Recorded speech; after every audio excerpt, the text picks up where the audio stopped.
The Thanksgiving turkey is as American as, well, apple pie. But Ben Tracy reports that a growing number of us are passing on the meat and saying, please, pass the vegetables.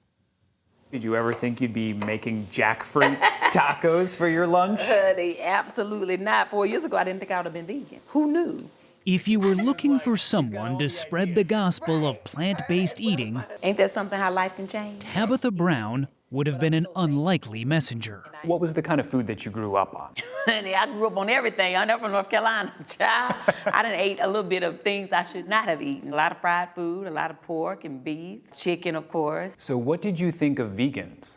I honestly thought that's for white people, particularly white women who do yoga and maybe they're in a cult. Honey, that's what Tab thought. It's just a way of thinking. Tabitha Brown now believes giving up all animal products and going vegan herself is what finally ended her bouts of chronic pain and fatigue. Hello there. But she never could have imagined what would also happen. And boy, did things happen. I could have never dreamt this or thought of this. Let's make some. She took her daughter's advice and started posting videos on TikTok. Ooh, baby. A healthy mix of what to eat, I'm about to make carrot bacon. seasoned with a dash of how to live. Even if you can't have a good one, don't you dare go messing up nobody else's here. The videos have racked up millions of views. She now has a best-selling book, Feeding the Soul, and several corporate partnerships. My goal is not to judge anyone or force my lifestyle on anyone. My goal is simply to share what it did for me. And representation matters, right? So now when people think of vegan, they also think of a black woman with an afro, okay? Just 5% of U.S. households are vegan or vegetarian. But these days, there are plenty you might call plant-curious. Many omnivores are now swapping out some meat for vegetables. Make you dance a little bit. In a diet often called plant-based. That's really good. Or even It doesn't taste like fruit at all. flexitarian. Plant-based eating is a huge trend. Marie Moldy is a food trends analyst at Data Central. She says about 25% of Americans now eat a flexitarian diet, and that plant-based is one of the fastest growing terms on restaurant menus, up nearly 3,000% in just the past 4 years. A lot of that is thanks to plant-based meat alternatives. Beyond and Impossible Burgers have proven it's possible to make plants taste like meat. Innovation now spreading throughout the supermarket. Name any animal protein or animal product, and now there's a plant-based alternative. 71% of consumers have tried a plant-based meat, and more than half say they're willing to pay more for it. There really are two major reasons why people are turning to plant-based foods. The first is health, and the second reason, and this is a major one, is that plant-based eating is thought to be better for our planet and better for the environment. Global food production produces a third of all human-caused greenhouse gas emissions, contributing to climate change. And raising animals for food, especially cows, accounts for nearly twice as much planet-warming emissions as plant-based foods. No one wants to be told what not to do. They want to be given a solution.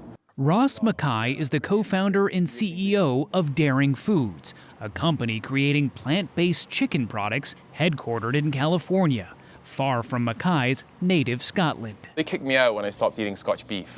I gave up eating red meat, but I still eat a ton of chicken. Yeah. Are you trying to convert people from real chicken to this? Our mission is, of course, to rethink chicken from the food system. How do we do that? We go after the chicken lover. It's to go after you.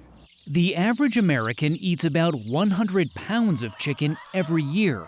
That's 8 billion chickens, mostly raised in large factory farms. Daring's chicken product is made from soy protein. This sounds ridiculous to say, but tastes like chicken. And designed to replicate the texture of the real thing. That really does have the same texture and taste as chicken. This is almost like skin. Daring launched its first product into the already crowded alternative chicken market less than 2 years ago. It's now in more than 6,000 retail stores. So what is the chicken product you feel like you need to come up with to really disrupt this market? The chicken cutlet is very much the holy grail of chicken. From an innovation perspective, it's the toughest to go after, but we're at the first innings of this. We're barely just getting started. But Ran Nussbacher wonders, what if we just simply enjoyed eating our vegetables? People want real food, and real food should just be real food and not pretend to be something that it's not. He's the founder of Shuk, a chain of Israeli street food restaurants in Washington, D.C., where the food, including their famous Shuk burger, is proudly plant-forward. If the objective is to reconnecting people with the plant world and eating more vegetables and grains and seeds, then why go through all this effort to hide it as something different? Our philosophy is do exactly the opposite, is to actually demonstrate to people experientially that the cauliflower can taste amazing. Nussbacher says protecting the planet for future generations is his motivation to put plants at the center of our plates. I have 2 young kids, and unlike Elon Musk, I don't want my kids or my future grandkids growing up on Mars because we destroy this planet. There's a misconception that the solution to climate change is buying a Tesla. The solution to climate change starts with reducing the amount of meat that we eat and eating more vegetables.